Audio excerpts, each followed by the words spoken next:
रथयात्रा समय आमिष बिक्री निषेध करने को जिला प्रशासन द्वारस्थ हेले विश्व हिंदू परिषद।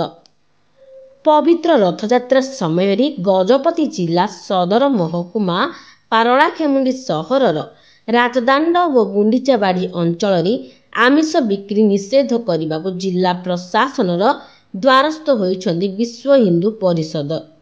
एने आज गजपति जिलापाल विजय कुमार दासों को भेटी एक स्मारक पत्र प्रदान करिसेंति। सेमाने जणाइछन्ति जे आसंता 27/6/2025 तारीख ठारू पवित्र श्री गुंडीचा यात्रा आरंभ हेबो। एही दिन ठारू पूर्णिमा पर्यंत अर्थात 11/7/2025 पर्यंत राजदाण्ड और श्री गुंडीचा मंदिर अंचल आमिष बिक्री तथा फास्टफूड सेंटर गुड़िक बंद करा जाओ बोली निवेदन करिसेंति। सेहिपरि आरक्षी अधीक्षक उद्देश्य पारଳାଖେମୁଣ୍ଡି आदर्श थाना एवं पौर परिषद निर्वाही अधिकारी को भेटी एही स्मारक पत्र प्रदान करा जायथिबार जणापड़िछि। ब्यूरो रिपोर्ट लक्ष्य मीडिया।